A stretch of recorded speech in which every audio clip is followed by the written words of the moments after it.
अस्सलाम वालेकुम। प्रोग्राम आईना के साथ ताहिर अहमद भट्टी आपकी खिदमत में हाजिर है। कल के प्रोग्राम में कुछ तफासिल में गए थे और कुछ छोड़ दी थी। आज भी इसी तरह से मिलते जुलते वाक़यात भी हैं, बातें भी हैं जो पॉइंट टू पॉन्डर भी हैं कि जनाब ये चीज़ें हैं, इनको देखना, इनको उलट पलट के अपनी नज़र के सामने रख के फिर आगे बढ़ना कुछ मायने रखता है। बिल्कुल जो जिसे कहते हैं ना, बगटुट अंदाज में चल पड़ना और ये देखे बगैर कि इसका रिज़ल्ट क्या आ रहा है, और ये देखे बगैर कि जैसे वो अनवर मसूद साहब ने कहा कि वहीं से सफ़र शुरू किया था और वहीं पे आके छोड़ दिया। मतलब जैसे उन्होंने वो कोफ्ते वाली एक नज़म में कहा कि मुझे तो ऐसे ही लगा कि हमारा सारा सफ़र वैसे ही है कि जितों असी टुरे सां उत्थे आन खलोते। ये जो है ना कि जितों टुरे सां उत्थे आन खलोते, ये कोई इत्तफाकी हादसा ना कौमी तौर पर होता है लोगों के साथ, ना इनफरादी और एक बंदे की ज़ाती ज़िंदगी में इस तरह के वाक़यात होते हैं। वो जब भी आप उसको देखें तो पता चलता है कि फ़लाँ जगह हमने कुछ ऐसे टर्न लेने थे जो नहीं लिए, फ़लाँ जगह इस तरह हमें अपनी समत मुतय्यन करके आगे को जाना था, उस वक्त नहीं गए। तो उसका नतीजा फिर ज़ाहिर है, ये तो एक जो निज़ाम ज़िंदगी है वो भी एक कंसोलिडेटेड मशीन की तरह उसने काम करना होता है। वो किसी का मुंह नहीं देखती कि ये फ़लाँ थे, इनके इस तरह के दावे थे, इनके इस तरह के नारे थे। आज एक ही दिन में दो जगह से खबरें पहुंची। एक तो ज़्यादा मुसद्दका शक्ल है क्योंकि उसकी एफआईआर भी दर्ज हो गई, दूसरी की अभी एफआईआर का कोई जिक्र नहीं हो रहा, लेकिन बहरहाल नाम और मकाम उसका भी पता चल गया। एक तो ये था कि दो सिक्योरिटी गार्ड्स आपस में गुफ्तगू करते रहे, मजहबी बहस उनकी होती रही। किसी ज़माने में जो भी हमारे वाली या हमसे 8-10 साल पहले वाली जनरेशन है, वो देखें तो उन्हें याद होगा जब आप छोटे होटल्स रेस्टोरेंट्स जो रास्ते राह चलते बैठने के होते थे, तो उनमें आप जाएं तो दो किस्म के बोर्ड आपको हर जगह काउंटर के साथ पढ़ने को मिलते थे। एक ये कि सियासी और मजहबी गुफ्तगू करना मना है, दूसरा मुलाजमीन को उजरत रोज़ाना दी जाती है। अब इन दो की ज़रूरत, खैर अब मुलाजमीन को उजरत या डेली वेजेस वाले हिस्सा तो छोड़ें, वो उनकी कोई अपनी टैक्स और इस तरह की ज़रूरियात पर मबनी होगा, या उसमें वो हायरिंग फायरिंग भी उसी से करते हैं कि कोई देख के तो उधर ही अपना काम ढूंढ ले। लेकिन ये ज़रूरत जो पेश आई थी कि यहाँ पर सियासी और मजहबी गुफ्तगू करना मना है। मतलब ये था कि जो आपका कौमी इनफरादी मिजाज है वो आर्गुमेंटेटिव नहीं है, उसमें आपको दलाइल हज़म नहीं होते। तो जहाँ किसी का ये एप्टीट्यूड ही ना हो, उसका ये रवैया ही ना हो, क्योंकि इल्मी मबाहिस के लिए, तहकीकी मज़ाहिब मबाहिस के लिए एक ख़ास सतह का ज़र्फ़ और हौसला होना भी आप में ज़रूरी है। लेकिन आप वो बिगड़े हुए बच्चों की तरह की आपकी सोच हो कि जहाँ आपकी मर्ज़ी के ख़िलाफ़ दो लफ्ज़ किसी के मुंह से निकल गए तो उसी वक्त आपने इतना बड़ा बूथा सुझा के, मतलब भाई ये कोई तरीका तो नहीं होता। ऐसे लोगों के दरमियान इल्मी और मजहबी और सियासी गुफ्तगू या एकेडमिक गुफ्तगू अगर कहा जाए, वो वैसे ही महाल होती है। और उसके बाद आज हमारे एक बीए के दौर के प्रोफेसर थे, उनके साथ भी बात हुई। उन्होंने कहीं मेरा वो प्रोग्राम सुना जिसमें वो रब्बाना इन्नना समेना वाली आयत जो हैं उनके हवाले से बताया गया था कि वो जब पढ़ी जाती थी तो हम अभी छोटे थे मगर इस तरह की कैफियत होती थी हमारे बुज़ुर्गों की, जो जो सीनियर पढ़ रहे होते थे नमाज। बाद में ज़ाहिर है हम भी अपनी उम्र को आए तो हमें भी अल्लाह ताला ने उसमें से हिस्सा दिया। ये तो जारी सिलसिला है, दार ख़जाने का कहीं बंद नहीं वाला सिलसिला है कुरान करीम, और उसकी कैफियत और उससे वाबस्ता ज़हनी, इल्मी और फ़िक्री तरक्यात, ये कोई रुका हुआ पानी नहीं है, बल्कि ये चलता हुआ पानी है जो ताज़ा मारफ के साथ हर ज़माने के लिए उसी तरह लोगों को अता करता है। तो उन्होंने भी जब इस प्रोग्राम के हवाले से बात की तो कहते हैं सर के ये जो है ना कुरान शरीफ के साथ इस तरह का ताल्लुक़ के खातिर, ये जब आपके कहते हैं दौर में नहीं, हमारे दौर से भी ऐसा ही चलता आ रहा था कि इन कैफियत के साथ वो लोग मुतारफ़ नहीं हैं। और बल्कि बाज़ कहते हैं हमारे अपने जो कोलीग्स और उस्ताद थे, उनमें से जब बात हुई मेरी, यानी मेरे प्रोफेसर की, तो कहते हैं वो अज़राए तफन्नुन कहते हैं कि आपको तो ये रिक्कत और इस तरह की जज्बाती कैफियत कुरान शरीफ की तिलावत और नमाज के दौरान मिल जाती हैं, लेकिन हमारे यहाँ तो ऐसा इसलिए नहीं होता कि उससे नमाज में खलल वाक़या होता है। और जो अगला जुमला हमारे दरमियान एक्सचेंज हुआ वो ये कि जब आप किसी कुरान शरीफ की आयत के इंकिशाफ से आपके अंदर एक हालत दर्द और रिक्कत पैदा होती है, तो मौलवी के नज़दीक तो आपके नमाज में इसलिए खलल वाक़या हो जाता है कि उस लम्हे नमाज में आप मौलवी से जो इक्तदा है उससे निकल कर खुदा ताला के सामने गिरिया वज़ारी की कैफियत में चले जाते हैं। तो वहाँ चूँकि आप मौलवी के नहीं रहते, खुदा के हो जाते हैं, तो इसलिए मौलवी के नज़दीक तो उसमें खलल वाक़या हो गया। ये एक मिसाल है कि आपके साथ एक एक दहाई में, एक एक दौर में और एक एक रजीम में किस तरह कैलकुलेट करके, किस तरह एक एक स्टेप को मॉनिटर करके तो आप लोगों की ज़हनी, रूहानी, फ़िक्री इन तरक्यात के सामने बंद बांधे गए, दीवारें खड़ी की गईं और आपके रास्ते बंद किए गए। ये एक दिन में होने वाला काम नहीं था, जिस तरह मैं पहले अर्ज़ करता हूँ। इसके पैरेलल एक और काम किया गया कि जिस तरह वो कहते हैं ना कि सागा आज़ाद हैं और संगो खिश्त बंधे, इससे बढ़कर वाज़े वाज़े नज़र आने वाली बात कि आपको ये वजाहत के साथ कहा गया कि ये गुस्ताख हैं, ये ख़ातमुन नबीयीन के मुनकर हैं, इनका ख़त्म नबूवत पर ईमान नहीं है, इनका कोई और ही दीन है, इनकी कोई और ही शरीयत है, ये हज जो है वो कादियान में जाके करते हैं, इनका मक्के में हज नहीं होता। ये सारी बकवासियात आपको बताई गई। और जब ये इल्ज़ाम तराशी हो रही थी सिस्टमेटिक और ऑर्गेनाइज्ड वे से, राइट फ्रॉम दी एक जो प्राइमरी फेल मौलवी है मुल्ला, उससे लेके president of Pakistan general Mohammad Ziaul Haq level के बंदों तक, और नेशनल असेंबली ऑफ पाकिस्तान और ज़ेड भुट्टो लेवल के एनलाइटेंड और जमहूरियत पसंदों और हर दिल अजीज़ों के लेवल तक, जब ये झूठ बोले जा रहे थे, उस वक्त एक तरफ इंफॉर्मेशन दी जा रही थी, कभी वो वाइट पेपर की सूरत में, कभी सीरत कॉन्फ्रेंस के मौके पर सदर पाकिस्तान की ज़ाती वहाँ पे मौजूदगी और उनकी तकरीर का मौजू होना कि कादियानियत एक कैंसर है हमारी माशरत के लिए, और दूसरी तरफ किताबें, उनकी इंफॉर्मेशन, उनके तबलीग, उनका जवाब, उनकी तरफ से रद्द अमल, उनकी तरफ से प्रेस रिलीज़, अहमदियों की तरफ से ये systematically step by step monitor करके इन चीज़ों को बैन किया गया। नतीजा क्या निकला कि एक ऐसी जनरेशन अब बिल्कुल फसलें पक के तैयार खड़ी हैं कि जिनके हलक से एकेडमिक डिस्कशन उतरती ही नहीं है, जो पूरी अपनी बसीरत की रूह से एक इंसानों के तबके को बेदलील काफिर समझते हैं, उनको बेदलील गुस्ताख रसूल नौज़बिल्ला समझते हैं,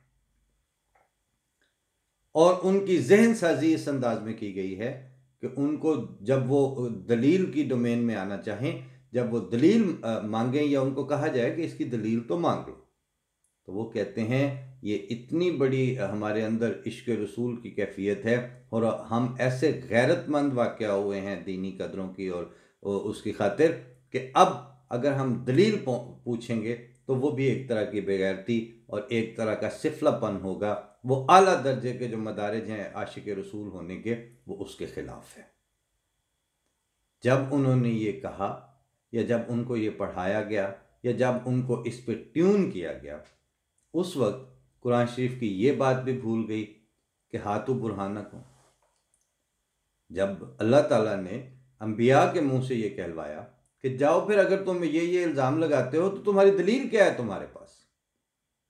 फिर 10वां सिपारा के तो शुरू में ही ये बात आ गई थी कि उसी में ही शुरू में ही कह दिया कि तुम में से वो जिंदा है जो दलील की रूह से जिंदा हुआ।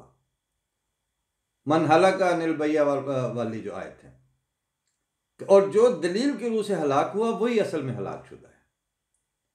मगर इन सारी चीज़ों पर हाथ रख के, फॉर दैट मैटर हाथ क्या रखना था, यानी आपकी जो जनरेशन पिछले तैयार हुई हैं उनको तो आपने तजवीदुल कुरान और कुरान शरीफ के साथ उनका ताल्लुक ही नहीं रखा। 2011 की छुट्टियों की बात है कि मेरे बच्चे जो है वो इस्लामाबाद आए हुए थे, नॉर्मल दिनों में वहाँ नहीं होते थे। बाराकों में तो जो उन्होंने बच्चे चलते फिरते आते जाते खेलते खाते वहाँ देखे, तो एक दिन दोपहर को नाक हुई तो पता चला कि वो मुकामी करीब वाली जो मस्जिद थी वहाँ के मौलवी साहब आ गए, आपके यहाँ बच्चे नज़र आए हैं, आए हुए हैं। हाँ जी, मैंने कहा मेरे ही हैं, तो इनको कुरान करीम पढ़ाने के लिए या भेजें या हम फीस लेके हम आके पढ़ा देते हैं। मैंने कहा जी क्यों, उसकी वजह? नहीं तो इनको कुरान शरीफ नहीं पढ़ाना। मैंने कहा इनको कुरान शरीफ पढ़ाऊंगा या मैं या इनकी माँ। अगर हमने बच्चे जम लिए हैं और हमें खुद कुरान करीम ही नहीं आता कि हम अपने बच्चों को पढ़ा सकें, या इनकी दादी को भी नहीं आता, तो पहले फिर इन बच्चों को क्या ट्यूशन रखवानी है आपने कुरान शरीफ की? पहले फिर माँ बाप की रखवाएं।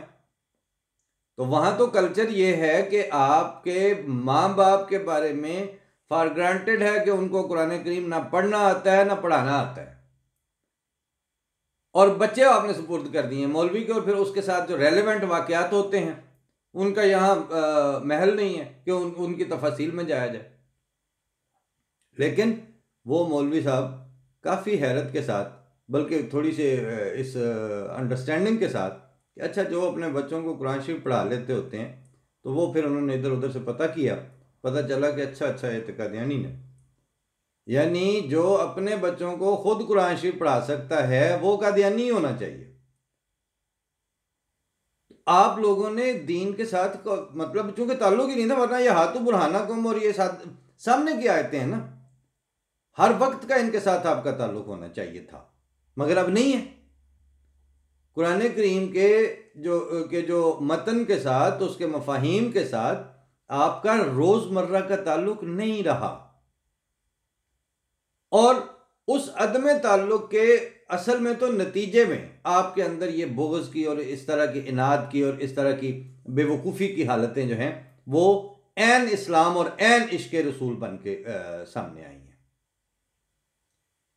हमारे यहाँ तो इस तरह नहीं होता। हमारे यहाँ तो अगर ऐसी तालीम दी जाए तो खुद बच्चों को पता होता है कि ये तो कुरान शरीफ के भी मुखालिफ है। आम बंदा बोल पड़ता है कि जनाब ये जो आप तर्जमा कर रहे हैं ये इस तरह, कई दफ़ा इधर ही इसी प्रोग्राम में कहीं ना कहीं कोई बात हो तो आमत उन्नास, जो सुनने वाली ऑडियंस है उसमें से आम पब्लिक की तरफ से आएगा मैसेज कि जनाब ये आयत जो आपने पढ़ी थी इसके अंदर ये के नीचे ज़ेर थी या ज़बर थी। तो इस पे मुझे याद आया कि वहाँ सरगोदा में हमारा आना जाना एक चक में बहुत था, बिल्कुल मेरा सेकंड होम ही था। तो उनके वालिद अल्लाह ताला उन्हें गरी की रहमत करे, अब वफात पा गए हैं, लेकिन डेरेदार थे जो यशरफ साहब। तो जब हमने बैठे हो ना तो लड़के तो जाहिर है आधे हमारे एक क्लास फेलो था, आगे उनके कज़न, और फिर वो एक पूरा माहौल बन जाता था। तो जब मैंने रवा से जाना तो रात भी उधर है, अगला दिन भी उधर है, तो गुफ्तगू चल रही है, हाँ भाई सुनाओ जी ऐदे बारे की कहते हो। इत्थे फिर मरज़ई की होंदे ने, एहतराम भी होता था, हया लिहाज भी बहुत करते थे, लेकिन जाहिर है जो इधर उधर से सुने हुए सवाल तो होते थे उनके दिमागों में, वो मैं तो फिर उनके लिए मीठे चावल होता था ना कि अब आके बैठा हुआ है जो मर्जी करो। तो उनके जो बुजुर्ग थे वो बात सुन रहे होते थे, लेकिन वो उसमें दखल दे के ना अपने बच्चों को स्नब करते थे, ना ही मेरे साथ कोई इस तरह के नापसंदीदगी या जिसे पंजाबी में अनपौत कहते हैं ऐसा रवैया नहीं था, बल्कि अपने बच्चों ही की तरह मोहब्बत करते थे, बड़ा एहतराम से, बड़े प्यार से ख्याल करते थे।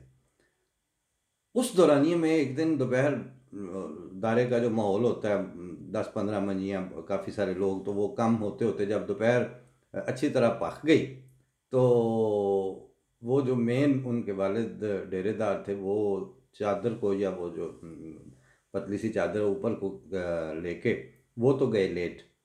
हम गुफ्तगू कर रहे हैं, लेकिन वो अंदर अंदर सुन रहे थे, सोए हुए नहीं थे। मतलब जागो नूटा उसे कहते हैं पंजाबी में, कि वो आधे जागे आधे सोए हुए, बातों की तरफ उनकी तवज्जो थी। अच्छा, अब उन्होंने एक बात की कि जनाब ये क्यों नबी मानते हैं? मैंने कहा वो सही मुस्लिम वाली, कितने सही मुस्लिम जाए? मैंने कहा वो यूं कहा कि वो नबी अल्लाह होगा 4 दफ़ा ये। अच्छा, बुखारी का जब हवाला आया तो उसमें भी वही सलमान फारसी रज़ियल्लाहु तआला अन्हु वाली हदीस के रजलुन और रिजालुन वाली बात, कि इसकी नस्ल में से इनके कंधे पे हाथ रख के फरमाया कि वो एक शख्स या उसके कई रिजाल होंगे जो आसमान को वापस ले आए, आसमान सुरैया सितारे से भी ईमान को।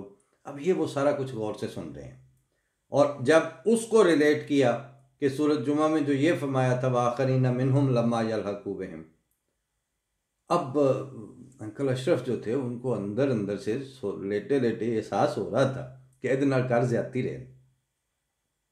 यानी हर बात पे पहले एतराज जड़ते थे, फिर मुझसे हवाला मांगते थे, मैं वो हवाला बताता था, वहां से टपोशी मार के किसी और शाख पे चढ़ बैठना, वहां से कहना वो 12 दज्जाल और 32 झूठे आएंगे, और उसमें वो बताना कि यार इस तरह की ये बात नहीं है, इसको इसके सियाको सबाक में रखो, वहां से ठीक करना तो उन्होंने छलांग लगा के किसी और शाख पे चढ़े जाना।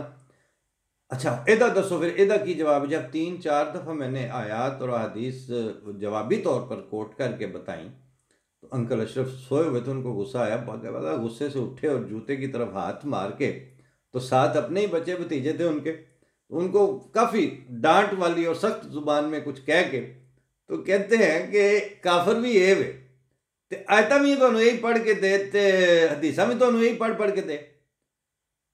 कहते आधे घंटे से या घंटे से मैं सुन रहा हूं, एक भी हदीस तुम लोगों ने कोट नहीं की, एक भी आयत तुम लोगों ने कोट नहीं की, इससे हवाला पूछते हो, इससे वो आयत सुनते हो, और यही काफिर है।